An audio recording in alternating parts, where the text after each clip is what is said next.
Voilà pourquoi, pour moi, la parole de Dieu est solide et je peux faire confiance et en Dieu, et en sa parole, et en ses promesses. Quand vous lisez 1 Corinthiens chapitre 10, verset 11, la parole de Dieu dit clairement, tous ces événements ont été mis par écrit pour nous servir d'exemple. Pour nous servir d'exemple. Et la parole de Dieu elle-même, dans 2 Timothée chapitre 3, verset 16, dit, elle a été inspirée pour nous éduquer, pour nous affermir dans la foi, pour nous donner des éléments de réfutation, si nous voulons réfuter un argument qui n'est pas de Dieu, mais aussi pour nous équiper, afin qu'à notre tour, nous soyons capables, nous aussi, de produire de bonnes œuvres, c'est-à-dire de manifester la présence de Dieu en nous.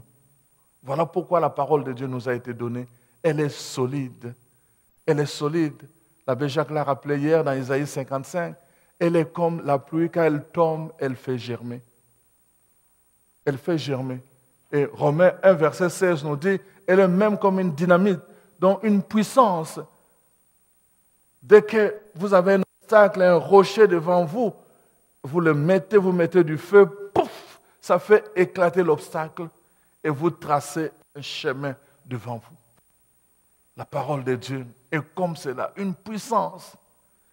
Si la parole de Dieu est tout cela, donc si je veux voir la manifestation de la puissance de Dieu en moi, c'est dans la parole de Dieu que je dois la chercher. Voilà pourquoi nous sommes là ce matin. Nous voulons prendre conscience comment apprendre à faire confiance en Dieu pour que le monde croie que Dieu en qui nous croyons, en qui nous avons fait confiance, en qui nous avons mis notre foi, que ce Dieu-là est vivant et n'est pas un Dieu mort. Il n'est pas un Dieu de mort non plus, il est un Dieu de vivant. La parole de Dieu nous invite d'abord à prendre conscience de cela. C'est pour cela qu'aujourd'hui, je voudrais avec vous que nous puissions surtout examiner quelques textes. Le premier chapitre du livre d'Éphésiens nous parle de bénédictions que Dieu donne à ses enfants. De bénédictions, c'est-à-dire que Dieu a donné des bénédictions depuis le commencement, des bénédictions divines à tous ceux qui croiraient en lui. Et ces bénédictions prennent des manifestations différentes dans la vie de chacun. Toutes ces bénédictions, nous allons le voir, je vais revenir là-dessus tout à l'heure. Mais je voudrais d'abord commencer par examiner ensemble avec vous quelques textes que je vous propose que nous puissions voir. Je vais vous montrer tout à l'heure toute la question qui habite l'homme de Dieu. Et quand le mal ou le doute ou le manque de confiance nous habite, qu'est-ce que ça peut avoir comme conséquence dans la vie des autres? Le Seigneur, dans la parole de Dieu, nous a montré que depuis le commencement, la Bible nous présente tout le temps, d'une part, le bien et d'autre part, le mal. Par les gens de foi et d'autre part, les gens de doute, de manque de foi. Il nous présente d'une part des gens par qui la bénédiction de Dieu est arrivée et d'autre part les gens qui malheureusement ont trahi cette bénédiction. Quand vous regardez l'histoire d'Abel et Caïn et vous le voyez, au niveau de frères, la confiance est trahie. Un frère trahit la confiance par la jalousie. Caïn devient jaloux de son propre frère. Et au niveau même de la fraternité, cette confiance est ternie. C'est ce que la Bible nous dit. Quand on regarde, je vous ai raconté l'histoire d'Abraham avec sa femme Sarah, la peur qui l'entraîne aussi au mensonge, cette confiance est trahie devant quelques situations parfois que nous rencontrons dans notre vie. On peut aller plus loin encore. Regardez dans l'histoire de la bénédiction, les deux fils d'Isaac qui sont Ésaü et Jacob. Les deux fils d'Isaac. Regardez, la bénédiction était en principe réservée à l'aîné qui était Ésaü, mais avec la complicité de Rebecca, la mère, qu'est-ce qui se passe? Il vole la bénédiction de Dieu et c'est Jacob qui vole la bénédiction d'Ésaü. Donc, avec le mensonge.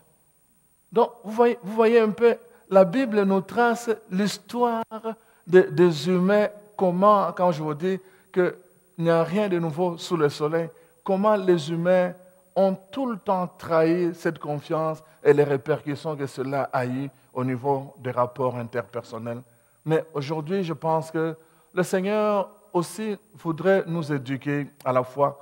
Alors, nous allons prendre un moment ensemble pour essayer de comprendre pourquoi il est important que nous puissions mettre notre confiance dans le nom du Seigneur et pourquoi nous devons apprendre à grandir dans cette confiance-là. Quand vous regardez l'évangile de Marc, premier chapitre, au premier chapitre, il y a quelque chose qui est frappant. Jésus commence directement par des miracles. Un esprit tourmenté qui commence à dire « Que nous veux-tu, fils de David ?» Et des choses comme ça. L'esprit reconnaît en Jésus le Fils de Dieu. Mais cet esprit était où? Il était dans le temple. Il était dans le temple. Alors, nous allons revenir sur l'évangile de Marc pour prendre conscience de ce que Dieu veut nous dire, pourquoi le manque de foi peut être un obstacle à la manifestation de la puissance de Dieu. Elle est puissante la parole de notre Dieu. Elle est puissante la parole, un seul mot guérit le boiteux. Parole de vie, un seul mot suffit, la force d'en haut nous envahit. Parole de vie, un seul mot suffit, sur nous vient l'Esprit de Dieu. Lumière, sagesse. Alors, vous voyez, la parole de Dieu, comme je l'ai dit dans Romains 1,16, la parole de Dieu est une puissance pour le salut de tous ceux qui croient en Dieu. Alors, je disais, parce que moi, je vous parle aujourd'hui de l'évangile, du verset 40 de l'évangile de Jean au chapitre 11, « Si tu crois, tu verras la puissance de Dieu. » Alors, je commençais d'abord par vous faire prendre conscience du problème de la foi ou de la confiance. La confiance qui pose problème aujourd'hui parce que nous vivons un temps de crise de confiance, et que ça a de l'impact, de répercussions sur la foi. Quand nous vivons dans un monde qui de plus en plus ne peut plus se faire confiance les uns par rapport aux autres, il y a des conséquences dans la foi, parce que la foi a pour fondement la confiance. La foi a pour fondement la confiance. C'est pour cela que c'est important que nous puissions réapprendre justement à faire confiance. Et je vais revenir là-dessus, mais je commence d'abord par vous dire comment dans l'évangile de Marc, il est frappant de voir que l'évangile commence justement par des miracles. Après le baptême de Jésus au désert, quand Jésus revient, la première chose, c'est un miracle. Il chasse un esprit mauvais, un esprit qui tourmentait un homme. Et puis, après, continue la série de miracles. Donc, chapitre 2, miracle encore. Chapitre 3, la rencontre avec ses parents. Et puis, 4, il choisit les apôtres et tout le reste. Et finalement, on arrive le dernier miracle qu'il va faire, c'est la guérison de la fille de Jaïr. Et on arrive au chapitre 6, brusquement, pouf, Jésus retourne à Nazareth. Et il retourne à Nazareth chez lui. Il arrive là-bas, il commence à prêcher. Il y avait beaucoup de gens qui avaient des problèmes, mais la Bible signale qu'il n'a fait aucun miracle. Et on se demande, mais pourquoi? Et la Bible donne elle-même l'explication, à cause de leur manque de foi. Leur problème, c'était quoi? Ils connaissaient Jésus, ils connaissaient sa famille, ils connaissaient ses origines, et ça devenait un obstacle pour accueillir le don de Dieu, pour faire confiance ça devenait un obstacle. Si tu crois, tu verras la puissance de Dieu. Ensemble,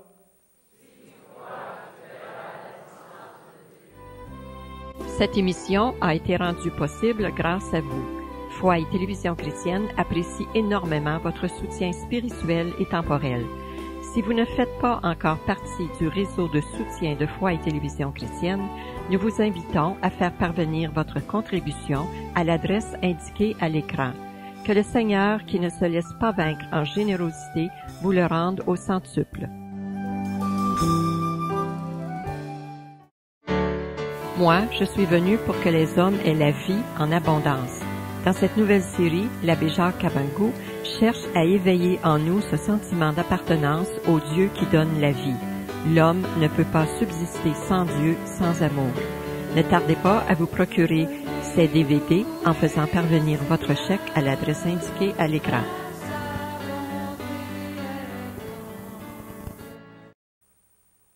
Mais ils n'ont pas pris le chemin le plus direct. Qu'est-ce qui s'est passé? Ils craignaient en effet que le peuple, effrayé par le combat à livrer, ne change d'avis et revienne en Égypte en esclavage. Que le peuple lui-même puisse abandonner et revenir en esclavage.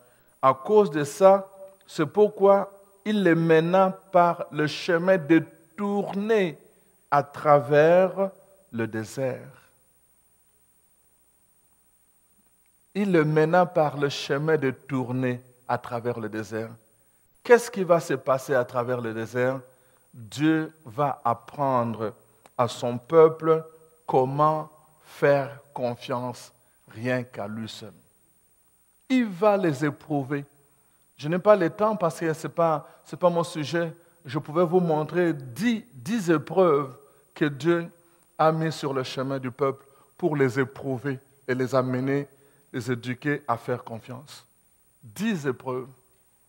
Le premier d'ailleurs, c'est quand ils arrivent à la rivière Massa. Ils arrivent là, ils commencent à crier « Ah Moïse, on a soif, on a soif !» Alors Dieu dit « Voilà, il y a de l'eau là-bas. »